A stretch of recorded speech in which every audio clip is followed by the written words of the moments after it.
Здравейте и добре дошли в подкаста на BioExperts. Аз съм Елена Валентинова и днес с Димитър Попов ще си говорим за космическите лакомства на фирма Dogin.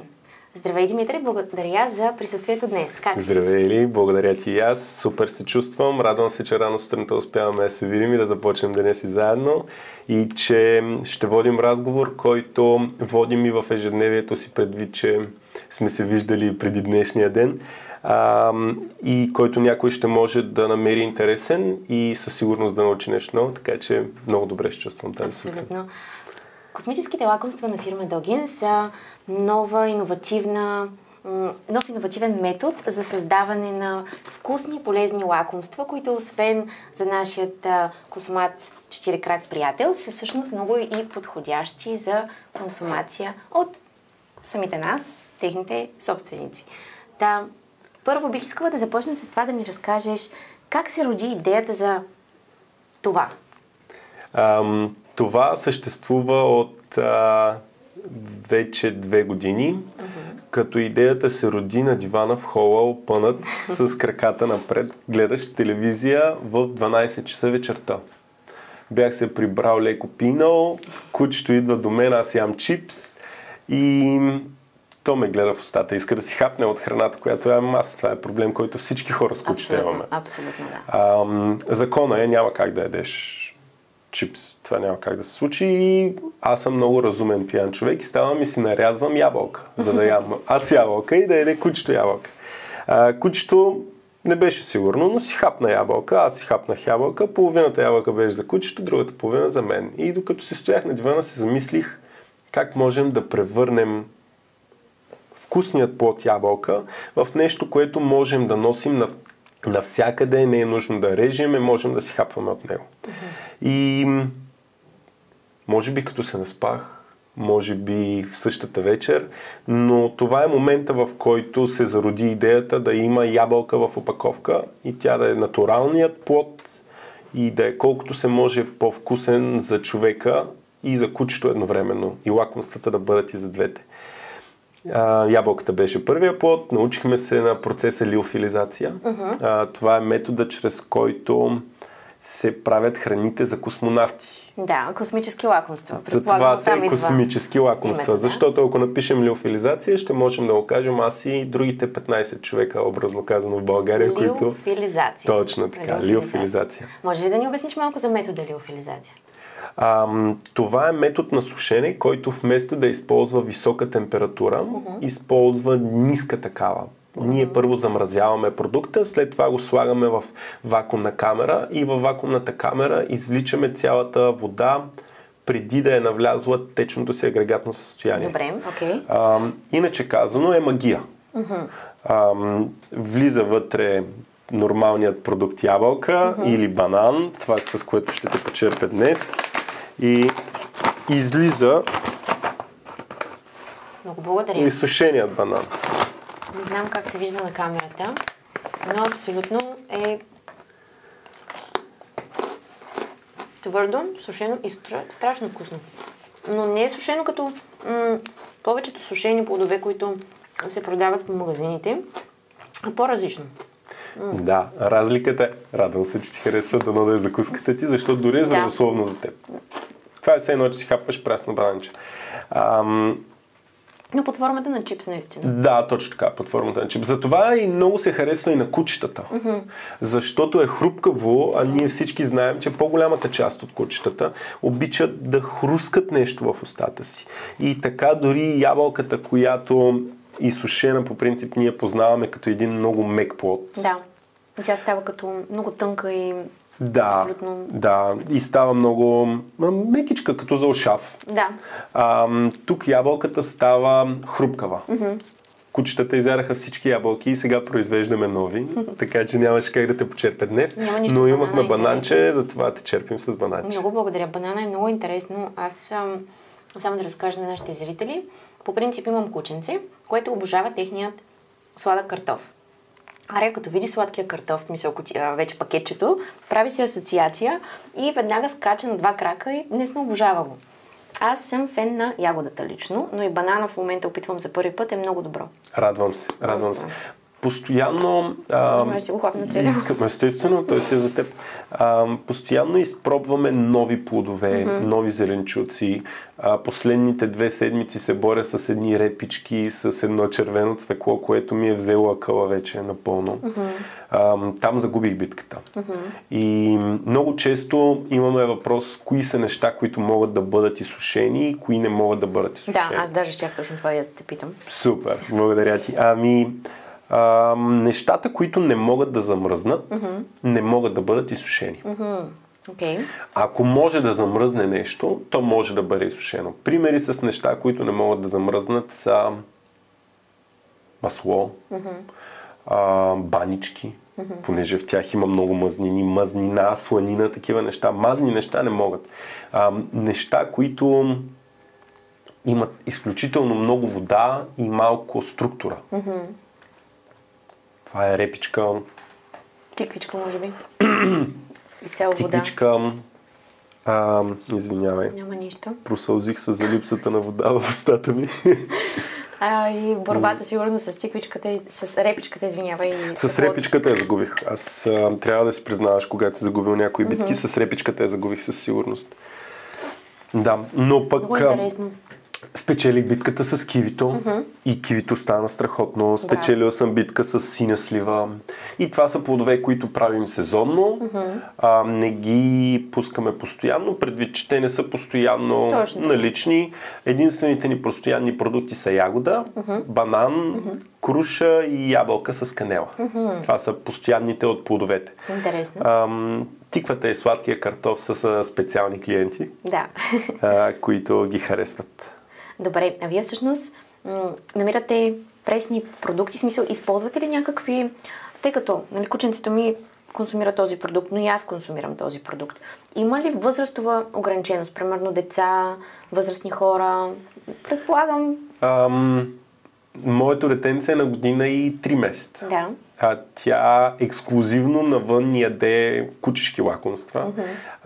Първо, защото ние ги правим с мисълта, че тя ще яде някоя от паковките. Да. Така че не разсъждаваме да вземем нещо, което е изгнило, предвид, че ще го ядат кучета. Винаги взимаме най-пресните плодове, искаме да е максимално сладък, понеже когато е сушен, става още по-вкусен. Наистина е много, много добро. Така че не използваме нищо, което е вредно за каква... Ако можеш да ядеш плода суров... Примерно ако нямаш алергия. Да, ако можеш да ядеш плода суров, можеш да го ядеш и сушен. Супер. Това е окей. Изцяло изчистени са ви продуктите, това, което знам аз, няма захар допълнителна. Няма нужда да добавяме нищо, защото по принцип, когато консумираме пресен банан в конкретния случай, в пресният банан има над 80% вода. И когато захапеш банана, ти всъщност отхапваш 20% банан и 80% вода. Когато махнем водата, остава основно банан. Наистина, и той е много сладък, много по-сладко от който и друг банан да е. Защото няма вода, която да размие вкуса в устата ти. И затова и децата много го харесват, затова и кучетата много го харесват, те обичат интензивни вкусове. Това е любимия продукт на кучетата, затова съм донесъл на него и той е най-лесен, за да си го представиш. Когато правим продукти за кучета, избираме това, което е най-вкусно за тях, например пилешки сърчица. Интересно изглежда. Това е цялото сърчице. Аз само няма да го пробвам него, моля те. Но само ще го пробвам, в смисъл ще го покажа така колко интересно изглежда наистина. И сушено е като все едно нещо твърдо. Да, хрупкаво е. Да, пилешкото сърчице е любимото лакомство за кучетата, които нямат алергия към пилешко, естествено. Пилешкото, което използваме, отново е от качество за хора. Така че ако попадне в устата на някой, няма да е в никакъв случай фатално, но със сигурност няма да му хареса така, както ще му хареса бананчето или както ще му хареса ябълка. Да, интензивен вкус. По принцип той, когато не е изсушено пилешкото сърце, е много специфично. Да, естествено. Така, естествено. Със сигурност не е за всеки, може би. Добре, т.е. първо, много впечатляващо за това как се е родила идеята. Винаги от спонтанно нещо, като например това да се върнеш пиян и да си на леглата си и да си хапваш чипс, може да се роди нещо толкова интересно, което аз всъщност смятам, че най-вече като предимство и за хората е между храненията. Аз, например, много обичам да си хапвам разни неща и особено когато работя дълго време на компютър, съм изморена, винаги търся нещо сладко, нещо, което да ми даде енергия. За това смятам, че това е един много добър метод, по-скоро средство, което да ти засити глада. Да, ние също смятаме така и се радваме, че хората също харесват плодовете. Да. Ние не сме мислили да ги правим основно за хора и те бяха по-скоро подслаждането на живота на нашите кучета. Сега виждаме, че има интерес от Homo sapiens също и предстои да пуснем такива, които са специално за хора. Чудесно, нямаме търпение. Тях ще можеш да си купиш от Зия в Бургас, онлайн естествено ще можеш също да си ги купиш от там и се надяваме, че ще пробвате новите вкусове, които се опитваме да сготвим.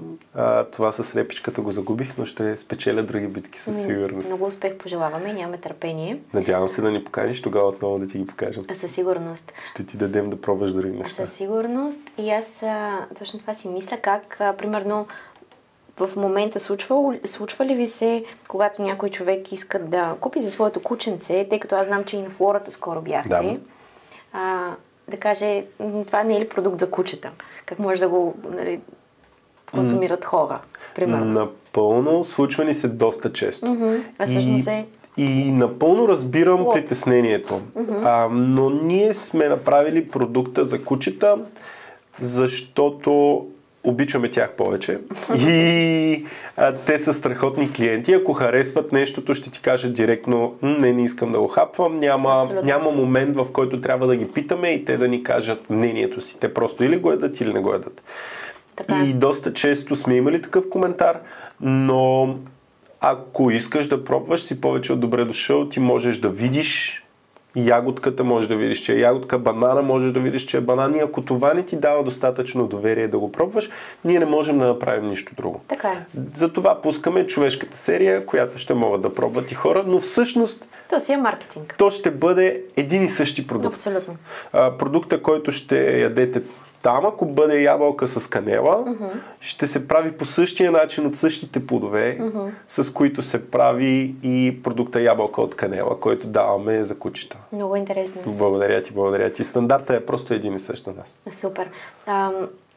В случая, вашата процедура по направата е, намирате си пресни плодове, след което в въпросната машина ги замразявате и след това достига до нас. Точно така, да. Опаковаме ги, вътре се слага кислородоабсорбатор, понеже лакомствата са много хидроскопични, което означава, че при наличие на влага във въздуха, каквато има навсякъде около нас, те се опитват веднага да я поемат и да се навлажнят. Ние много неприятно сме им отнели всичката вода.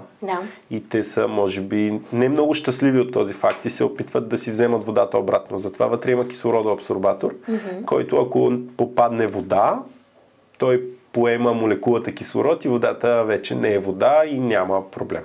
За зрителите, които биха били любопитни, има ли някаква вреда от този кислородоабсорбатор? То вече е много относително, нали, кое е полезно и вредно, но... Това е опаковка, която можеш да премахнеш от пакетчето, което си взел и да не бъде вътре, ако избереш, но така ще свалиш срока на годност. Разбирам. Ясно. Значи това всъщност спомага по-скоро да се съхрани продукта. Да, те са абсорбатори, които са за храна за хора. Не са като тези, които се използват навсякъде, а са си специални, които са за храна за хора. Чудесно. И много хубави етикети. Откъде ви дойде името космически лакомства? Искахме да е ясно и в същият момент да обяснява сложността. И ако бяхме написали думи сложни и думи много, щяхме да се загубим. А космически решихме, че е много точно, много ясно. Първо се прави много сложно, а ние често свързваме сложните неща с ракети с космоса, да не съм ядрен физик или нещо от сорта. И второ, те буквално са нещата, с които се правят храните за космонавти. Да. Така че решихме, че е много подходящо да бъдат кръстени така. Естествено ги наричаме и Space Treats на английски и по-често ще ги видите така написани, предвид, че не работим само в България, но това е идеята за космически. Обикновено ме питат дали хващат, не хващат. Не са за това космически. Космически са, защото са направили по тази технология. Много е интересно. Как се казваше? Лиофилизация. Ще ми трябва малко време. Лиофилизация, да го запомня. Да. Няма проблем, аз съм го писал много пъти. Мога да ти кажа как се пише. Добре. А то всъщност дойде ти идеята и оттам започна да си правиш проучване и да търсиш технологии, защото не е нещо срещано на пазара, даже бих казала, че е изключително иновативно за България. Как достигна до тази машина, която създава това? Да, бях се срещал с процеса лиофилизация в друго мое работно място. Произвеждах био-веган прясна паста за деца. Интересно. И вътре трябваше да направим формичка на еднорог, която да е червена отвън, пастата да е червена, а вътре да е жълто или оранжево, за да има контраст и да накараме детето да хапва с повече апетит. Супер, много интересно. Но понеже бяхме био-веган бранд, нямахме много големи избори в оцветителите и избрахме да използваме лиофилизирано червено цвекло за оцветяването. И беше страхотно. Червеното беше страхотно, не изчезваше, но е на прах и се използва на прах и просто става червена пастата. Оттам аз вече бях запознат с процеса, може би едно и едно направи две в главата ми. Аз се научих да го правя за 4 дни в Словения. Купихме си машина и вече го произвеждаме втора година. Чудесно. Мога ли да те попитам горе-долу колко време отнема един продукт, например една ягода или ябълка, от нормалното си състояние да се превърне в този вкусен чипс? Най-доброто правило би било, зависи колко е дебел плодът или продуктът, който се суши и колко вода има в него. В случая на ягодата, която виждам, че на теб много ти харесва, щом постоянно си мислиш за нея, в случая на ягодата това са 36 часа. Вау! Продуктът стои във вакуумната камера, с него не може да се прави абсолютно нищо, той стои вътре и си се суши сам, след това ние изкарваме леда и имаме сухият плод, в който няма никаква вода, който си остана със същата форма. Колко интересно. 36 часа. За една опаковка или вие си в смисъл различни по-големи партиди, предполагам? Ние можем да правим по 100 кг всеки път, но това са на всеки 36 часа, защото това е оптималното време, до което сме стигнали. Започнали сме от 48 и сме свалили до 36. Браво, градация. Да, но е отнело 2 години, за да стигнем до 36. Със сигурност. От 48 то не е било единия ден го правим за 48 часа, на другия сме осъзнали магия някаква. Всичко е малки постепенни стъпки, имаме си график, следим всяка една пратка, всеки 1 килограм, който е сушен. Ние си го проследяваме. Нямаме сертификат за това нещо, ние го правим, защото смятаме, че трябва така да се направи и защото за нас е по-добре така да го правим. Така че можем да кажем всяка една опаковка, кога е била изсушена, колко време е била нужно, за да бъде изсушена тя. Познавате си продукта? Познаваме си много добре продукта. Това е много хубаво, когато особено стартираш ново начинание, когато ти самият пробваш и опиташ кое се получава, кое не се получава. И в този случай бих искала да те попитам, разбираш, ако искаш да разкажеш, някои от първите опити, за да се случи това нещо, защото знаем, че може би всяко едно начало е трудно. Как беше началото за теб, за вас в случая? Първата седмица, в която дойде машината, въпреки че вече бях работил с нея, може би 3-4 дни постоянно, от сутрин до вечер, се чувствах все едно, че отново трябва да се науча. Бях забравил, тя дойде може би 5-6 месеца по-късно. Бях забравил почти всичко с нея. И първата седмица, първият продукт, който сложихме вътре, беше грах. Не знам защо. Грах? Стори ни се много лесно и че не можем да го объркаме и че всичко ще бъде наред. Първо сушихме граха 48 часа. Сега вече го сушим за 24. Сериозно? Второ, да. Браво. Научили сме се да го правим по-бързо, по-добре, как да наредим продукта по-подходящо. И направихме грахът, който беше ужасен. Не знам как бяхме постигнали такъв резултат, но вътре в центъра на грахчето то не беше сухо и отвън е хрупкаво, след това става изведнъж твърдо, все едно, че гризеш камъче и беше просто... Не бяхме сигурни какво точно се е случило. По-късно разбрахме каква грешка сме направили и не я допускаме вече, но със сигурност започнахме с много провали.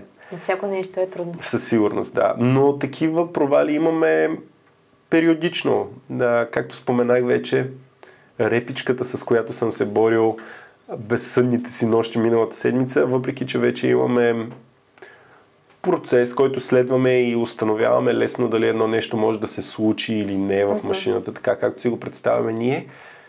Не повярвах на процеса и исках да бъда там на живо при машината, за да видя всъщност дали процеса не греши. Не грешеше процеса. Да, и няма да има репичка. Това може би отговаря на въпроса ми, който също и ти отговори. Не всяко нещо може да бъде... Да, не всяко нещо. Може би и не бива. Абсолютно. Да, мед. Няма нужда да го лиофилизираме. Той си е вечен винаги така или иначе. Да, абсолютно. Ако е натурален, ако е направен от истински пчелички, а не смесица с глюкоза, със сигурност може да съществува много сега време. Като каза грах, на мен това ще ми е наистина много интересно да опитам. То ще е точно като седно ядеш въстъчки, леблибия, нещо... Точно като леблибия с вкус на грах. Много вкусно. Доста по-малко трябва да го хрупаш. Въображението ми си го представя. Радвам се и грах ще ти дам да пробваш тогава. Да, със сигурност. Добре, с най-голямо удоволствие. Ще ми изненадаш с грах. най-голямо удоволствие, естествено. Много хубаво. А има ли, понеже, може би, тъй като няма захар, е подходящо и за спортисти, и за бременни жени евентуално, хора, които нямат алергия към даденият продукт, плод в случая, или зеленчук, или дори пилешки сърчица. Има според тебе някакви... С много бира. Да, с много бира сърчицата. С много бира сърчицата. Точно. Има ли някакви ограничения за консумация? Защото аз някой път, като седна пред телевизора, особено като гледам филм, мисля, че 2 пакета преспокойно мога да си ги изям. Ограничение за консумацията даваме за кучето. Okay. Защото ни грижа за тях и сме експерти при тях и знаем, че те не трябва да получават повече от 10% от дневния си калориен прием в странична от основната си храна. Окей, добре. Затова отзад на опаковката сме написали хранителните стойности много подробно, на 100 грама, абсолютно...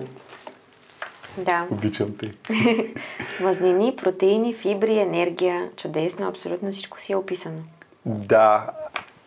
Описваме и така, както биха били описани на по-нормалните храни за хора, така бих го казал. Така че ти можеш да прецениш сама колко можеш да вместиш в диетата си. Не трябва да се прекалява с нищо, не може да ти стане абсолютно нищо от консумацията на прекалено много ягоди, освен ако не си болен от диабет или не трябва да ядеш много захар. Да, защото все пак самия продукт си има захар. Естествено, така, това е естествена захар вътре в плода. Да. И така, когато са под формата на чипс, са още по-приятни. Трябва... Доста е лесно. В една опаковка се съдържат около 300 грама месо, понеже в него има по-малко вода, и около 500 грама в най-общият случай плод. Тоест, ако изядеш една опаковка, си изял половин килограм от този продукт. Абсолютно. Дали си усетил или не. Когато я няма водата и се е смалило вече... Да, той не се е смалил.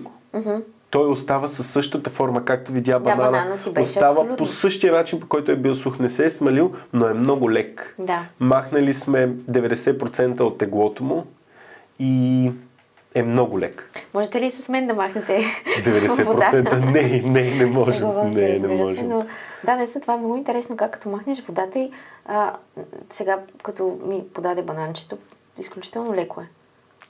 Да. Използва се за съхранение на видове, които, например, изчезват и искат да съхранят последните тела на починало животно. Този процес се използва абсолютно същия. Изсушава се тялото и се държи в специална температурна камера, в която не се допуска кислород и то си стои.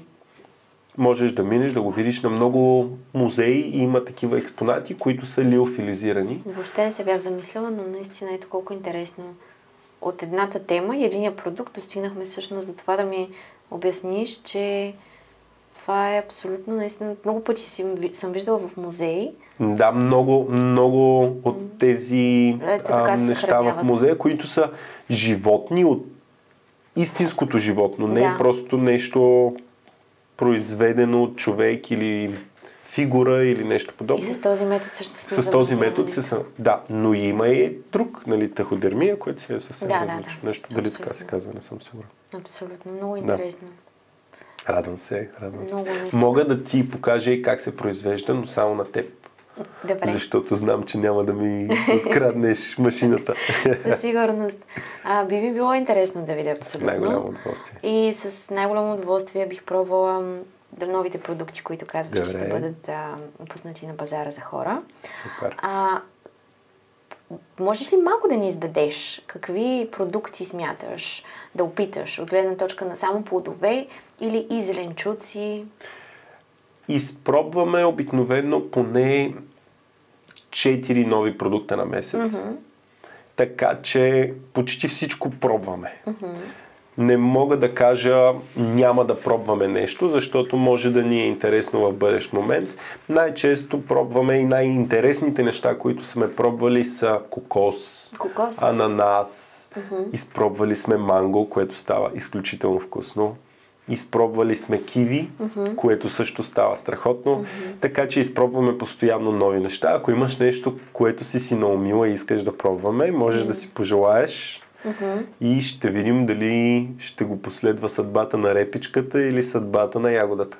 Ще помисля със сигурност, това е страшно интересно. Сега като се замислям, реално, понеже замразявате примерно пилешки с ръчица, могат ли да се направят продукти от... Аз лично нямам желание, но ми е интересно и може би на някой от нашите зрители би му било интересно.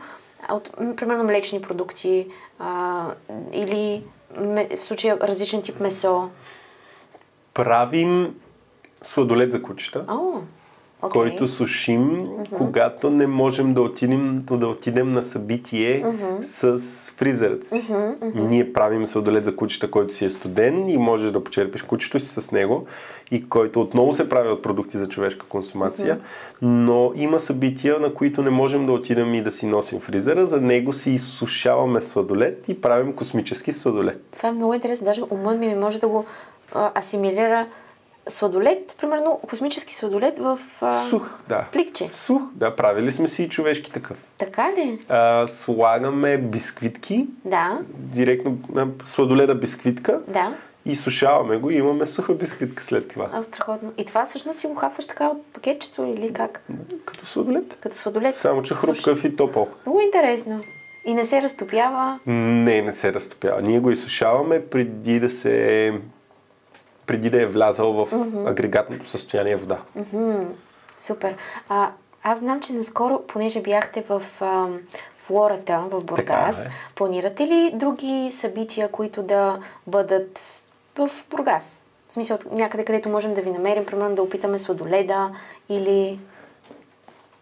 В Бургас обикновено сме малко изразени, не само защото сме от Бургас и, нали, когато си вкъщи, си вкъщи, и защото тук в Бургас някак си хората не приемат много отворено идеята да пробват храна, която е за кучета. И ние не промотираме да пробвате храната на кучето си, но когато е нещо изсушено и можеш да видиш какво е, ако си достатъчно смел, си повече от добре дошъл да пробваш. Да пробваш нещо интересно. И да. Много пъти, когато човек се престраши, всъщност открива нещо уникално. Да, така е. Но ходим много често по събития извън Бургас, сега предстои да бъдем на Ето Джаз, много често сме на Капана и много хора ни познават от Капана, правим и... Пловдив са късметли. Да, късметли са, ние много обичаме Пловдив, така че и Пловдив обича нас, взаимна любовта ни. Ходим в Стара Загора много често. Сега следващото ни събитие ще бъде в Стара Загора.